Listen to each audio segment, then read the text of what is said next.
The learning zone versus the performance zone. Have you heard about Demosthenes? As a student and then practitioner and then teacher of communication, I always refer to Demosthenes, a political leader and the greatest orator and lawyer in ancient Greece. To become great, he didn't spend all his time just being an orator or a lawyer. No, which would be his performance zone. But instead, he did activities designed for improvement. Of course, he studied a lot. He studied law and philosophy with guidance from mentors. But he also realized that being a lawyer involved persuading other people. So he also studied great speeches and acting. To get rid of an odd habit he had of involuntarily lifting his shoulder when speaking, he practiced his speeches in front of a camera, and he suspended a sword from the ceiling so that when he raised his shoulder, it would hurt. He also had a lisp. To speak more clearly despite a lisp, he went through his speeches with stones in his mouth. He built an underground room where he could practice without interruptions and not disturbance from other people. And since courts at that time were noisy, he also practiced by the ocean, projecting his voice above the roar of the waves. His time of practice is called the learning zone. He became great in the performance zone in court because he spent a lot of time in the learning zone. His activities in the learning zone were very different from his activities in court, his performance zone. Have you ever felt that even though you always do your best, that your best isn't just good enough? I feel that way sometimes. I try my best. Most of us are committed to doing our best. I have no doubt about it. But why do we still miss the mark or fall short, even though we do our best? I am going to share with you what I learned from different people. Some of them are experts, some are professional practitioners, and then apply it to the art of communication. What I've learned is that the most effective people and teams in any domain do something we can all emulate. They live life intentionally and deliberately, alternating between two zones, the learning zone and the performance zone. The learning zone is when our goal is to improve.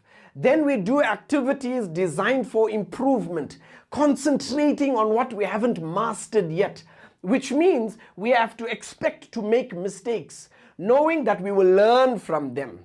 That is very different from what we do when we are in our performance zone, which is when our goal is to do something as best as we can, to execute, if you please. Then we concentrate on what we have already mastered and we try to minimize mistakes. Now, both of these zones should be part of our lives, but being clear about when we want to be in each of them, what is our goals, our focus, and our expectations, helps us better perform and better improve. The performance zone maximizes our immediate performance, while the learning zone maximizes our growth and our future performance. The reason many of us don't improve much despite our hard work is that we tend to spend almost all our time in the performance zone. This hinders our growth and, ironically, over the long term, even our performance. I know, I am guilty of that. So what does the learning zone look like? Remember Demosthenes, whom we mentioned earlier? In the learning zone, he did what Dr. Anders Ericsson calls deliberate practice. This involves breaking down abilities into component skills, being clear about what sub-skill we are working to improve, like keeping our shoulders down. giving full concentration to a high level of challenge outside our comfort zone, just beyond what we currently do. Using frequent feedback with repetition and adjustments, and ideally engaging the guidance of a skilled coach. Because activities designed for improvement are domain specific, and great teachers and coaches know what those activities are and can also give us expert feedback, like what is happening here. It is this type of practice in the learning zone which leads to substantial improvement, not just time on task performing. For example, research shows that after the first couple of years working in a profession, performance usually plateaus. This has been shown to be true in teaching, general medicine, nursing, management, and other fields. And it happens once we think we have become good enough, adequate, then we stop spending time in the learning zone. We focus all our time on just doing our job, performing, which turns out not to be a great way to improve. But the people who continue to spend time in the learning zone do continue to always improve. We all know that if you take time, you can always improve. The best salespeople, at least once a week, do activities with the goal of improvement.